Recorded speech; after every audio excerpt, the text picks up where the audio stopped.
we're going to be looking at the practical guidance resources available to you. So where do you go when someone asks you to do something that you're unfamiliar with? We're also going to look at finding those sample briefs, pleadings, and motions. So documents that have already been written by other attorneys and filed with the court. So you can look at the arguments that they've made, the formatting that they've used, all of that, again, real life stuff. We'll also look at some judge profiles. So this can be helpful if you're preparing to go in front of a judge, if you're helping your supervising attorney prepare to go in front of a judge, or if you're interviewing for a clerkship position, you can check out those judges. We're also going to look at public records databases, how to get there, what you have there. And then finally, we'll end on our CourtLink database. So a variety of different platforms tonight, again, that we don't usually get a chance to touch on. So I am going to bump on over now to the Lexis Plus platform. And as I said, we're going to just work our way all the way through the workflow. You may not find yourself in every one of these positions this summer, but my goal is that if you find yourself in one of them, you'll at least remember, oh yeah, she said something about that thing that was on Lexis that I can go and I can find the information. That's the goal, that it just triggers something. So let's say that you are, one more thing, you guys have access to your Lexis school IDs all summer long. So if you happen to find yourself in a place of employment where they don't have access to this content under their subscription, you can always use your law school ID to get access to this content. So don't worry about that. So back to the problem at hand. Let's say that we are working for a supervising attorney and they have come to you and they've asked you to do some research on different labor and employment laws across different jurisdictions. So let's say you're working for a client who has multiple locations and they're not really sure about minimum wage requirements, about the questions they can ask, about what needs to be in their employee handbook. And your supervising attorney wants you to do some research on the laws in those different states. So you think to yourself, gosh, it would be really great if I had access to a labor and employment expert who could teach me a little bit more about this topic. And so whenever you find yourself in that position where you're hoping you had an expert just kind of sitting on your shoulder, I'm going to encourage you to go to this second pod over here on the left, this practical guidance pod. This is like a living, breathing practice guide, like walking down the hall and asking an expert on the topic how you do a certain something. So either a transaction or, as we'll see in a second, litigation. So it's all broken up by practice area. So in this case, they asked us to explore different laws in the different states regarding labor and employment. So I can just go ahead and go into labor and employment. And then what we're going to see when we get there over on the left are all of the tasks that a labor and employment attorney may do on a daily basis. So in addition to just doing some research, this is also a great place to just kind of go in and get a glimpse of what do attorneys that work in this field do. And you can kind of expand all of those different tasks and see it from start to finish. And we'll look at that in a second. But what I also wanted to show you guys is a super handy tool right here in the middle. It's called a state law comparison tool. It does exactly that. It compares laws across multiple states, and then it will create a report for you. So it goes out, pulls all of that primary law into one handy dandy fancy looking report. So you just click on get started. And once that happens, it's interactive. So we're already in labor and employment. So it'll say, okay, well, what area do you want to research on labor and employment across multiple jurisdictions? So let's just say we were specifically looking at wage and hour for this situation. It's then going to say, okay, great. What jurisdictions do you want to research? Okay, so maybe I want to do, for all of my schools, we'll do Idaho, Montana, and Washington. Let's compare the laws for wage and whatever the other option was across those three jurisdictions. Then we say continue. We go down a little bit further. It's going to say, okay, just specifically, what exactly are you looking to find out? So maybe I want to know, is there a minimum wage requirement? Can they accept tip credits? Is there an overtime requirement? You just go down and you select any of these questions that you're looking to answer. You can then, at the bottom, you can see there are a lot of questions to choose from, so you can get very specific. You can download this report. It gives you a couple of different options. Excel is great if you have a lot of jurisdictions and you're really going to need to be sorting that data. But I also really like a PDF. It just makes a very nice, polished looking report if it's something that you want to review yourself or turn into your supervising attorney. So it'll go across all those jurisdictions. It'll research those specific questions that you asked, and it'll pull back the binding primary law. So what we're going to see when we open this up is going to be a report. And the first page is a cover page, which is nice, but not what I wanted to show you guys. Sorry, just jumping down into it. What you'll see once you get into the meat of it is it will tell you in Idaho, it'll give you a currency date. So this was as of January of this year. Is there a minimum wage requirement? Yes, there is. And then it will link you to the binding code and any other thing that you need to know about. Here's and actually goes into defining an employee. So if you have a question about employee versus independent contractor, it's going to link you out to all of that relevant authority. So right there, you instantly went out to those 3 states and gathered all of the information back. So that state law comparison tool can be super helpful. You could also just do one jurisdiction, right? You don't have to necessarily compare. If we had just selected Idaho, Washington, or Montana, it would have pulled back a report on all of the laws on that particular topic as well. So just know that that's there whenever you have to go out and gather the law. So let's say you did a fantastic job with that. Your supervising attorney was so impressed. He thought, okay, now let's have you know what needs to be in it. Let's just go ahead and draft that employee contract. And you say, that's great. And then they walk away and you say, I don't know how to do that. Again, when you don't know how to do something or you need someone to kind of guide you through it, go back to the practical guidance. So I am still in this labor and employment module. So now we're going to go ahead and go over here and explore some of these tasks that we have available. So we can expand them all. It looks like I have everything from recruiting and screening, hiring and onboarding, policies and procedures, even down to employment contracts, and then specifically employment agreements. That's great. That's exactly what they asked me to draft in this situation. Now, when I'm in the employment agreement section, I'm going to have some practice notes. So these are like little snippets or articles, again, written by an expert telling you when you're working on an employment agreement, these are all of the things you have to keep in mind. So definitely worth reviewing if it's something you haven't done before. It's just going to give you that guidance or those steps along the way. And then you're also going to see these templates, which are exactly that. I can do view all templates to see all of those available, and they're blank forms. They're templates for an employment agreement that you could just go in and plug in your party specific information. You can also narrow down over on the left, again, by jurisdiction. So if we have a jurisdiction that you're in, I would go into that one. But if not, don't fear, because these non-jurisdictional forms are really great as well. It just means you're going to have to plug some of that governing primary law into the form, which is fine because you already gathered that and now you can make this form your own. Once you see them here, then all of these templates are listed in alphabetical order. So I'm just going to kind of scroll down and I'm looking for an employment agreement. Sure enough, there's one employment agreement, non-executive employee. I'm just going to assume that that's what I was looking for in my situation. But if you look down further, you also have some for pro-employer or pro-executive, like depending on which party you represent, it can have specific terms involved in the template as well.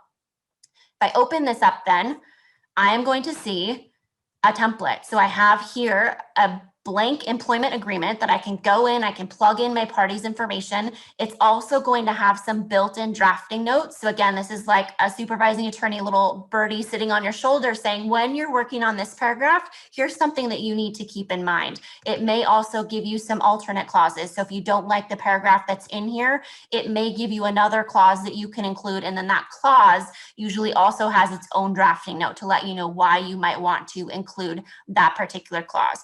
So anytime you're looking for transactional forms of any kind, go to Practical Guidance. It has a wealth of information in there. But let's switch our hats a little bit. Let's say that after a couple months, you got this employment agreement all drafted up, but after a couple of months, no fault of your own, your supervising attorney comes to you and he says, I think we're headed to court over that agreement for whatever reason. Can you please start researching what it takes to file a cause of action in a particular jurisdiction or respond to a cause of action, whatever situation you're in. Again, you can go back, and I'm going to go back to the start of Practical Guidance, because just like we were in the labor and employment section before, there's also a civil litigation module. And honestly, this is my favorite content that Lexis has to offer, the civil litigation Practical Guidance, because this walks you through every step of litigation from start to finish. So if I go ahead and expand all of those, you've got all of the initial pleadings. So commencing that civil action, filing the complaint, also responding to it. So the answer, how to remove a case to federal court, how to assess jurisdiction. Then that goes into discovery. So you've got your depositions, your interrogatories, all of the blank forms and guidance there. This discovery stuff is what new associates generally find themselves doing. And so it's great to have some practical guidance there. You also can go into some motions. So discovery motions or dispositive motions, which you guys might be doing in your LRW classes right now, right? Some summary judgment motions or something else like that to dispose of the case entirety. So don't forget about the civil litigation module under practical guidance. It's fantastic as well. Okay, so let's say we explored that a little bit further. It's going to look exactly like it did on labor and employment. You're going to have some practice notes that's going to walk you through it. Then you're also going to have some blank forms. So this is a great place to go to get the procedural aspect of it down. So what is this form supposed to look like? When do I file it? What are the rules? But then you also have to do that substantive research for the argument that you're making, for the guts that go into that form as well. And so when you're doing that, it can be really helpful to have some sample briefs that have also been filed with the court. So in that case, I'm going to go back and I'm going to get off the practical guidance platform and I'm going to go back up here to the legal research where all of the cases, statutes, briefs, pleadings, and motions are located. And I'm just going to run a basic search. I'm going to do employment within 5 of agreement. And we're going to look for any briefs, pleadings, or motions that have mentioned those terms. So I don't want cases. I want briefs. So I'm going to narrow down by this category over here on the left. And then once you're in this, briefs, pleadings, or motions, you could also go deeper. So what type of briefs, pleadings, or motions? Do I want motions? Do I want pleadings? Let's just say I want briefs in this situation. So I can narrow down by briefs.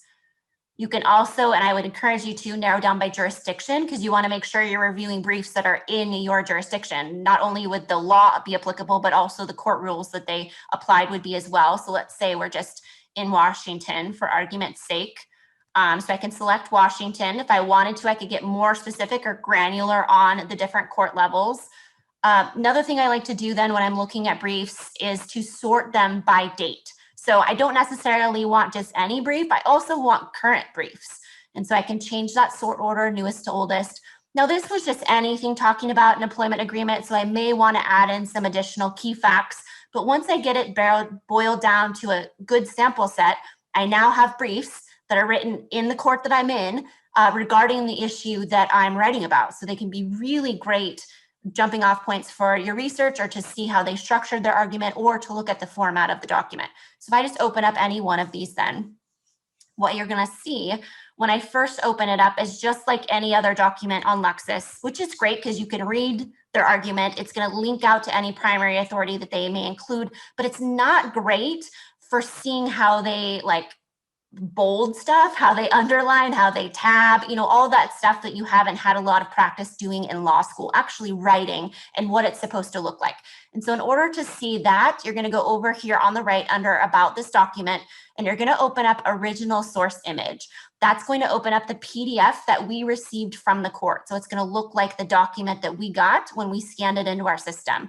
So we open this up. And we have the cover page so we can see what that looks like. We then see their table of contents. So a lot of you might be working on appellate briefs in your LRW classes. You have to write a table of contents.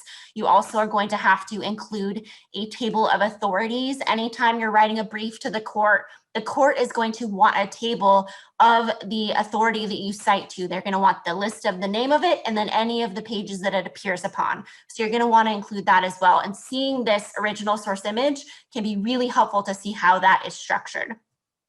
Now, as you can imagine, going through your document and pulling out each case and each page number can be really time consuming, not to mention what if you change some of your arguments and all of your pages change.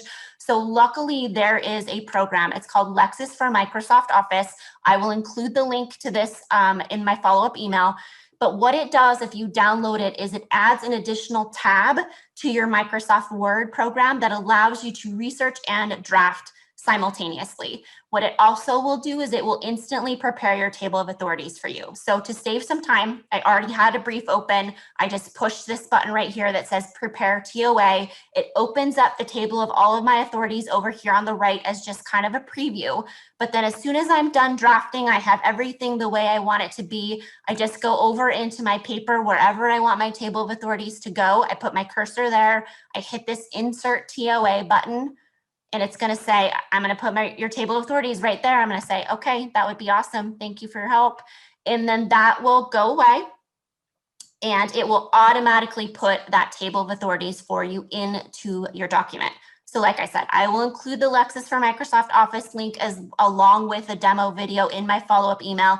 Just know if you guys are on Gonzaga campus or Montana campus, I'm currently working with your IT department if you use the school's Office 365 account, because they're currently blocking you guys from installing any add-ins. So not just ours, but any. So I've asked your IT department to please allow this add-in. And so I'll definitely keep you posted. But if you're on your own or if you're on Idaho, you shouldn't have any issues whatsoever. If you have any questions about that, though, just reach out to me.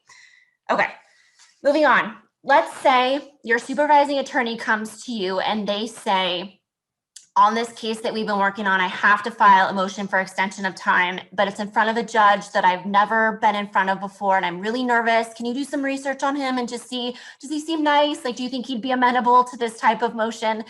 You can say, sure, you can do some research on that judge. And so we're going to go back again to the search box. And let's say we were in front of Judge David Nye in Idaho. So I'm just going to type in Judge David Nye. The judge part is important because that kind of triggers the system to know that you're looking for a profile on a judge, and you can do this with any judge. So it's going to open up some suggested questions. It's going to say, do you want this judge, David Nye, in Idaho District Court? Yes, as a matter of fact, I do. So you can select his name, and it will open up kind of an answer card or an overview where it's going to show all of his most recent cases or opinions. So you could go ahead and you could review those. But our judge asked us about whether he'd be amenable to a particular motion. And sometimes that can be hard to weed out in these different cases. And so in order to review that, we're going to want to look at Context, which is our language analytics platform. So you're going to see a link right here to view it in context. And that's going to bump us on over to the Context Language Analytics platform, where it allows you to see kind of a high-level overview of everything this judge has done. So we get a similar overview here as we had on Lexis, but what we get on this analytics tab is really where the magic happens. What we see here are hundreds of different motion types that he's ruled on, and then how he has ruled on those different motions. So has he granted them? Has he denied them? Those would be in red. Or has he partially granted or denied them? So we can just go down the list, and our attorney was asking for a motion for extension. So let's see. Okay, so sure enough, right here, we have the motions for extensions that he's ruled on. Looks like he grants that motion the majority of the time, so that's great. But if I wanted to just kind of take a peek at the ones where he denies it to make sure that we didn't do that in our case, you can also, over on the right, you're going to see all of the cases where he's ruled on this extension. But if you want to just kind of more granularly narrow in on the one he's denied, you can click on the red and it'll show you just those 4 cases where he's denied that particular motion. Again, so you can review it and make sure you don't make those same mistakes or issues in your case. Now, a couple minutes, I know, sorry guys, I'm at 20, but let me just show you 2 things very, very quickly. So let's say you wanted the motion for extension because you were having trouble tracking someone down. That's where public records can be very helpful. So you're going to access public records from the product switcher grid in the upper left. This is where you have access to all of the content that you have available to you. You can feel free and poke around, but public records is going to have a people finder. It's going to have a business finder. It's going to have DBAs. It's going to have asset location, real property records, professional licenses. One caveat with this, please do not use this for anything other than school or work purposes. It's always okay to search for yourself, but please don't search for celebrities. Please don't stalk any exes. Don't do anything shady like that. But you can use it to look up past addresses. If you're a 3L doing the bar exam application, this is a really great place to go. Or if you find yourself in the summer working for a firm and you're trying to locate a witness or something like that, you do have access to this public records database. Finally, 30 seconds. when you're involved with litigation, you're going to want to keep an eye on that. So see what's going on there. So in that case, we have a database called CourtLink. So again, we're going back to our product switcher. CourtLink is our database with all of the documents for federal and state courts. And so you can do a search for key terms to find any documents. You can narrow down by specific court. You could narrow down by judges that were in particular cases. You could also search for litigants. So if you had a case involving Micron and you had to know if they were ever mentioned in litigation in the past, you could go ahead and you could run a search on them and you would have all of the dockets where they'd been involved as a party. So you could kind of get a glimpse at their litigation history in that case. You could also run it for attorneys or anything you could think of. So don't forget, you have access to CourtLink as well. When you open this up, it's just going to be the court docket that's going to show you all the documents, the date that they were filed, and everything like that. So that brings me to the end. I apologize for going over for 2 minutes, but thank you so much for your time. I will post a recording of this training. If you guys have any questions, stick around. Otherwise, have a wonderful night. Good luck on midterms and happy spring break if that's coming up for you.